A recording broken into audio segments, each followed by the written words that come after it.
বিসমিল্লাহির রহমানির রহিম। আসসালামু আলাইকুম। সুপ্রিয় শিক্ষার্থীরা, কেমন আছো তোমরা সবাই? নিশ্চয়ই ভালো আছো, নিরাপদে আছো, সুস্থ আছো। আলহামদুলিল্লাহ, আমিও ভালো আছি। তো বরাবরের ক্লাসের ন্যায় এবারেও অনলাইন ক্লাসে তোমাদের স্বাগতম। আমি মঞ্জুমা বেগম, সহকারী শিক্ষক, রংপুর সরকারি বালিকা উচ্চ বিদ্যালয়। আজ আমি নবম দশম শ্রেণীর শিক্ষার্থীদের সাথে আছি বাংলা সাহিত্যের একটি পদ্য নিয়ে। তো কি পদ্য আমরা পড়ব সেটা একটু স্ক্রিনে দেখে বোঝার চেষ্টা করি। দেখো, আমরা ছবিতে দেখতে পাচ্ছি এটা গরুর গাড়ি। কি গরুর গাড়িতে তোমরা চড়েছ? অনেকেই চড়নি। হ্যাঁ, আমরা কিন্তু গরুর গাড়িতে চড়েই এক স্থান থেকে অন্য স্থানে গিয়েছিলাম। তোমরা এখন কি করো? যে ট্রেন, প্লেন, বাস এসবে যাতায়াত করো, ঠিক না? তো কি হয়েছে? দিন পাল্টেছে, বিবর্তনের কালে কি হয়েছে? এই যোগাযোগের যে মাধ্যমগুলো সেগুলো পরিবর্তিত হয়েছে, কিন্তু যোগাযোগ কিন্তু চলছে। মানুষ এক জায়গা থেকে আরেক জায়গায় যাচ্ছে প্রয়োজনে, হ্যাঁ, কাজকর্ম করছে, এগুলো কিন্তু চলছে। তো নিচেও আমরা দেখতে পাচ্ছি কি এখানে মাঠের ছবি। মাঠে কি সর্ষে গাছ, সর্ষে ফুলে ভরা সুন্দর প্রকৃতি। হ্যাঁ, এখানে গ্রামের ছেলেরা কি করে? এই যে এটা কিন্তু সাইকেলের টায়ার, এটা ঘুরিয়ে ঘুরিয়ে খেলে। তারপরে কি মাঠে কি হয়? শস্য হয়। এই যে ধান পেকে সোনালি রং ধারণ করেছে, সেটা কি যেমন আগেও হতো এখনো হচ্ছে। আগে খেলাধুলা হতো, এখনো হচ্ছে। আগে হয়তো খেলাধুলা হতো কাবাডি, তারপরে হচ্ছে গ্রামে গঞ্জে মানুষ বসে খেলাধুলা করে। কিন্তু এখন কি খেলাধুলার ধরন পাল্টেছে, এখন আমরা ফুটবল, ক্রিকেট এসবে অনুরাগী হয়েছি। তো যাই হোক, খেলাধুলা কিন্তু চলছে, মাঠ আগের মতোই আছে, কিন্তু শুধুমাত্র ধরনটা পাল্টেছে। তো তোমরা এইসব দেখে কি বুঝলে? নিশ্চয়ই আন্দাজ করতে পেরেছো যে আজকে পাঠের বিষয় হচ্ছে সেই দিন এই মাঠ। কে লিখেছেন? কবি জীবনানন্দ দাশ। তো এই কবিতাটি পড়ে তোমরা কি শিখবে সেটা একটু দেখো। যে তোমরা কবি পরিচিতি বলতে পারবে, নতুন নতুন শব্দের কিছু অর্থ বলতে পারবে, প্রকৃতির অমরত্বের ব্যাখ্যা দিতে পারবে। প্রকৃতির অমরত্ব, অমরত্ব মানে যার মৃত্যু নেই। তাহলে কি প্রকৃতি আগে যেমন আছে এখনো তেমন আছে এবং ভবিষ্যতে তো তেমনই থাকবে।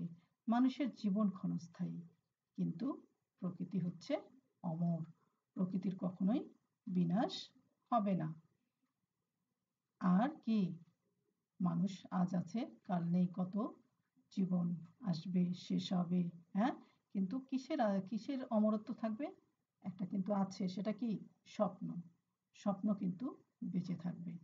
তো এই অমরত্ব, এটা প্রকৃতির যে অমরত্ব সেটার ব্যাখ্যা দিতে পারবে। এবং জীবনানন্দ দাশ যে জীবন চেতনার কবি, এটি ব্যাখ্যা করতে পারবে। যে জীবন চেতনার কবি কেন? তিনি কিন্তু কি প্রকৃতির কবি, অর্থাৎ প্রকৃতির রূপ বৈচিত্র্য, হ্যাঁ, এসব তিনি কি তার চিত্তে ধারণ করেছেন এবং এগুলি হচ্ছে তার কবিতার মূল সুর। এবং বাংলাদেশকে তিনি এক রূপসী বাংলা হিসেবে কল্পনা করেছেন। এদেশের গাছপালা লতাপাতা, হ্যাঁ, সব কিছুই তার কাছে অনেক প্রিয়। এবং কি তিনি এই প্রকৃতিকে মূল উৎস করে বারবার তিনি এই প্রকৃতি নিয়েই কবিতা লিখেছেন, যেটা তোমরা ক্লাস 8-এ পড়েছ। কি আবার আসিব ফিরব, সেখানেও কিন্তু কি কবি দেশের প্রতি মমত্ববোধ এবং দেশে কি আবারও মৃত্যুর পর আবারও ফিরে আসার কথা চিন্তা করেছেন। তো এরকম প্রকৃতিকে নিয়েই তিনি অনেক কবিতা লিখেছেন। এরপরে তোমরা কবি পরিচিতি একটু দেখে নাও। কবি জীবনানন্দ দাশকে আমরা দেখতে পাচ্ছি। এটা আমি আগেই বললাম যে জীবন চেতনার কবি, জীবন প্রকৃতি এসবকে নিয়েই তিনি কবিতা লিখেছেন। তার জন্ম 1899 খ্রিস্টাব্দে বরিশাল জেলায়। তার পিতার নাম সত্যানন্দ দাশ, মাতার নাম কুসুম কুমারী দাশ। তিনিও একজন স্বভাব কবি ছিলেন। জীবনানন্দ দাশ ইংরেজি সাহিত্যে এমএ ডিগ্রি লাভ করেন এবং তিনি অধ্যাপনার কাজেই নিযুক্ত হন। তার উল্লেখযোগ্য গ্রন্থ হচ্ছে কাব্যগ্রন্থ হচ্ছে ঝরাপালক, ধূসর পাণ্ডুলিপি, বনলতা সেন, মহাপৃথিবী, সাতচিত্তা তারার তিমির, রূপসী বাংলা, বেলা অবেলা কালবেলা ইত্যাদি। প্রবন্ধ গ্রন্থ হচ্ছে কবিতার কথা, উপন্যাস হচ্ছে মাল্যবান, সুতীর্থ ইত্যাদি। তো এরপরে আমরা জানবো তার মৃত্যু 22 অক্টোবর 1954 খ্রিস্টাব্দ। তিনি এক ট্রাম দুর্ঘটনায় মৃত্যুবরণ করেন। দুর্ঘটনায় আহত হন 14 অক্টোবর এবং মৃত্যুবরণ করেন 22 অক্টোবর। এরপরে আমরা কিছু শব্দের অর্থ জানব, যেটা জানলে আমাদের কবিতাটি হৃদয়ঙ্গম করতে বা বোধগম্য হতে সুবিধা হবে। শব্দার্থ স্তব্ধ। স্তব্ধ মানে আমরা জানি যে নিশ্চল, নিস্তব্ধ, নিঃসার, যেখানে কোনো সারা শব্দ নেই। নক্ষত্র হচ্ছে তারা বা তারকা। কলরব হচ্ছে কোলাহল পূর্ণ বা সম্মিলিত গুঞ্জন। এই স্তব্ধর বিপরীত শব্দ এটা, তাই না? আচ্ছা, এরপরে আমরা দেখব লক্ষ্মী পেঁচা। কি পেঁচাকে তোমরা দেখেছো? হ্যাঁ, অনেক সময় দেখা যায়। এটা কিন্তু হিন্দু ধর্মাবলম্বীদের এটা কি তারা সুলক্ষণ বলে মনে করে পেঁচাকে। খেয়া নৌকা। খেয়া নৌকা হচ্ছে খাল বা নদী পারাপারের জন্য যে নৌকা। এই যে খেয়া নৌকা আমরা নদীতে দেখে থাকি। বেবিলন। বেবিলন হচ্ছে একটি সভ্যতা এবং এটি ধ্বংসপ্রাপ্ত হয়ে গেছে। তো এরপরে আমরা আমাদের মূল পাঠে চলে যাব, কবিতাটি পড়ব, তারপরে কবিতার কয়েকটি চরণ আমরা বিশ্লেষণ করব। তাহলেই কবিতাটি মোটামুটিভাবে আমাদের আয়ত্তে চলে আসবে বা আমরা অনুধাবন করতে পারবো যে কবি এখানে কি বোঝাতে চেয়েছেন। আমি কবিতাটি পড়ব, তোমরা আমার সাথে সাথে পড়বে এবং সাথে সাথে এই ছবিগুলো কিন্তু দেখে নিবে। আমি কিন্তু পাঠের সংশ্লিষ্ট ছবি এখানে দিয়েছি। সেই দিন এই মাঠ স্তব্ধ হবে না কো জানি, এই নদী নক্ষত্রের তলে। সেদিনও দেখিবে স্বপ্ন, সোনার স্বপ্নের স্বাদ পৃথিবীতে কবে আর ঝরে। আমি চলে যাব বলে চালতা ফুল কি ভিজিবে না শিশিরের জলে, নরম গন্ধের ঢেউয়ে? লক্ষ্মী পেঁচা গান গাবে নাকি তার লক্ষ্মীটির তরে? সোনার স্বপ্নের স্বাদ পৃথিবীতে কবে আর ঝরে। চারিদিকে শান্ত বাতি, ভিজে গন্ধ, মৃদু কলরব। খেয়া নৌকাগুলো এসে লেগেছে চরের খুব কাছে। পৃথিবীর এই সব গল্প বেঁচে রবে চিরকাল। এসিরিয়া ধুলো আজ বেবিলন ছাই হয়ে আছে। হ্যাঁ, এই কয়টি চরণই আমরা সেই দিন এই মাঠ কবিতায় দেখতে পাই। তাহলে আমরা একটু কয়েকটি চরণ বিশ্লেষণ করলেই মোটামুটিভাবে কবিতাটি কি বোঝা যাবে যে কবি এখানে কি বোঝাতে চেয়েছেন।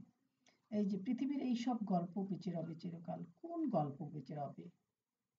আমরা মানুষ যারা, তারা কি নশ্বর। আমরা কেউই চিরদিন বেঁচে থাকবো না। আজ আছি কাল নেই, কার কখন মৃত্যু হয় আমরা কেউই বলতে পারবো না। কিন্তু কি বেঁচে রবে? বেঁচে রবে আমাদের স্বপ্ন। আর কি বেঁচে রবে? আর হচ্ছে যে বিচিত্র বিবর্তনের মাধ্যমেও হ্যাঁ কি প্রকৃতি তার রূপ রস গন্ধ নিয়ে বেঁচে থাকবে। প্রকৃতির এই প্রবাহমানতা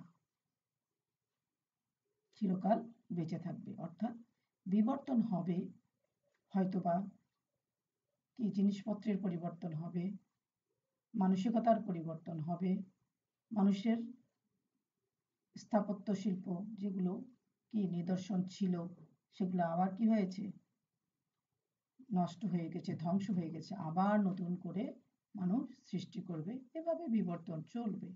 হ্যাঁ, পৃথিবীর বহমানতা চলবে, কিন্তু কি শুধুমাত্র মানুষের স্বপ্ন এবং এই প্রকৃতি বহমান থাকবে চিরকাল। তো আমরা দেখি উপরোক্ত চরণটি দ্বারা কবি নশ্বর মানব জীবনের অবিনশ্বর প্রকৃতির চেতনাকেই বুঝিয়েছেন। সেদিন এই মাঠ কবিতাটিতে কবি প্রকৃতির চিরকালীন সৌন্দর্যের এবং মানুষের স্বপ্নের অমরত্বের দিকটি তুলে ধরেছেন। বিচিত্রভাবে বিবর্তনের মাধ্যমেও রূপ রস গন্ধ নিয়ে প্রকৃতি টিকে আছে এবং থাকবে। জাগতিক নিয়মে নশ্বর মানব জীবনের স্রোত চলে অবিনশ্বর প্রকৃতির বিপরীতে। দেখো জগতের যে নিয়ম, এখানে কি নশ্বর মানব জীবন, অবিনশ্বর প্রকৃতি, এটা হচ্ছে বিপরীতমুখী স্রোত বলা যায়। পৃথিবীর বহমানতা মানুষের সাধারণ মৃত্যু রহিত করতে পারে না। তাই কি পারে? পারে না। কিন্তু কি তবে এই প্রবাহমানতা এবং স্বপ্ন দেখার গল্প চিরকাল বেঁচে থাকে। মানুষ কি চিরকাল বেঁচে থাকে না, কিন্তু তার স্বপ্ন, তার কর্ম, তার সাধনা, এইসব কিন্তু বেঁচে থাকে। আজ যেটা স্বপ্ন, কাল সেটা বাস্তবায়ন হবে। এভাবেই কিন্তু প্রবাহমানতা প্রকৃতি ধরে রেখেছে বা চলবে বা চলতে থাকবে। এরপরে আমরা আসব সোনার স্বপ্নের স্বাদ পৃথিবীতে কবে আর ছড়ে। সোনার স্বপ্ন, যেটা আমি বললাম যে স্বপ্ন কখনোই হারাবে না। স্বপ্ন মানুষ দেখেই যাবে, হয়তো তার জীবনে বাস্তবায়ন হবে না, তার উত্তরসূরিরা বাস্তবায়ন করবে। তো এই জন্যই কবি বলেছেন যে এটা কখনো শেষ হবে না এবং মানুষের স্বাদ, স্বপ্ন, ইচ্ছা এগুলো থাকবে, কিন্তু মানুষ বেঁচে থাকবে না। তো এখানে বলছে যে পৃথিবীতে প্রাকৃতিক সৌন্দর্য প্রবাহের নিত্য নতুন উৎস জন্ম লাভ করায় পৃথিবীতে সোনার স্বপ্নের স্বাদ কখনো ঝরে নিঃশেষ হবে না। পৃথিবীকে খুব সুন্দর এক মাঠ। এই মাঠ প্রাণের প্রাচুর্যে, ঘটনার প্রবাহে চিরন্তন। ঘটনা বা প্রাণের প্রবাহ কখনো স্তব্ধ হবে না। হাজার প্রাণ নিত্য আসবে, মিশে যাবে, কত গল্প শুরু হবে, শেষ হবে, কিন্তু পৃথিবীর প্রকৃতি তার স্বপ্ন সৌন্দর্য কখনোই হারাবে না, বরং তার রূপ রস গন্ধ নিয়ে চিরকাল প্রাণময় ও প্রাণবন্ত হয়ে থাকবে। সৃষ্টির শুরু থেকে প্রকৃতি যেমনই ছিল প্রাণবন্ত, তেমনি থাকবে প্রাণময় চিরকাল। তাহলে আমরা এখানে কি বুঝলাম, যে প্রকৃতি কি করবে? প্রাণময় এবং প্রাণবন্ত হয়েই থাকবে। মানুষ হয়তো চিরদিন বেঁচে থাকবে না, কিন্তু প্রকৃতি তার গতিতেই চলতে থাকবে। এরপরে আমরা দেখি যে এশিরিয়া ধুলো আজ বেবিলন ছাই হয়ে আছে। এখানে যে সভ্যতা যে ধ্বংসপ্রাপ্ত হয়, আবার বিনির্মাণ, আবার তৈরি হয়, নতুন করে আসে, এটাই কিন্তু কবি এখানে বুঝিয়েছেন। যে উক্ত চরণটি দ্বারা কবি সভ্যতার বিলুপ্তিকেই বুঝিয়েছেন। এশিরিয়া সভ্যতা এক সময় কি ছিল? পৃথিবী বিখ্যাত ছিল। সে সময়ে উন্নত এবং সেরা সভ্যতা হিসেবে সেটা চিহ্নিত হতো এশিরীয় সভ্যতাটা। রাজরাজরা, লোক লস্কর, স্থাপত্য শিল্প, ভাস্কর্য আর কলা শিল্পে কি ছিল? অদ্বিতীয়। এর কি সমান কেউ ছিল না এবং দ্বিতীয়টিও ছিল না। অদ্বিতীয়, তাকে কেউ দ্বিতীয় বানাতে পারেনি। কালের আবর্তমানে আস্থা ধুলার সাথে মিশে গেছে, কিন্তু কি এশিরীয় সভ্যতা আছে? ধ্বংস হয়ে গেছে, ধুলার সাথে মিশে গেছে। তাতে কি হয়েছে পৃথিবীর? তাতে কিন্তু পৃথিবী তার গতি একটুও বদলায়নি।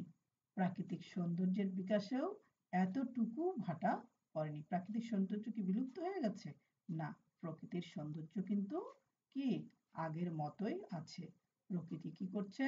তার আপন গতিতেই বহমান, মানে আপন গতিতেই চলছে এবং চলবে। তাহলে তোমরা মোটামুটি ভাবে কবিতাটি বুঝতে পারলে যে কবির এই ধারণাটাই এখানে উপস্থাপন করেছেন, যে সেই দিন এই মাঠ, সেই দিন হয়তো দিনের পরিবর্তন হচ্ছে। আমরা এখনকার যুগে প্রযুক্তি পেয়েছি, আগের মতো আর কি গরুর গাড়িতে চড়তে হয় না, এখন আমরা প্লেনে চড়ে বেড়াই। নিত্য নতুন কি বিবর্তন হচ্ছে, নতুন নতুন জিনিস আসছে। আগে বাচ্চারা কি করতো? মাঠে খেলাধুলা করতো। এখন বাচ্চারা কি করে? কম্পিউটারে গেম খেলে। তো যাই হোক, কিন্তু খেলা বাচ্চারা যে খেলে সেটা কিন্তু আছে। তো যার জন্য কি হচ্ছে, যে ধরন পাল্টে গেছে, কিন্তু সব কাজকর্ম চলছে এবং মাঠও আছে, আগেও যেমন ছিল এখনো তেমনি আছে। তো এখন আমরা একটু কি পাঠ পরিচিতি অর্থাৎ পাঠ সংক্ষেপ যেটাই বলো আমরা দেখে নেই। একটু তোমরা লক্ষ্য করো সবাই যে তোমরা যা বুঝলে সেটার সাথে মিল আছে কি না।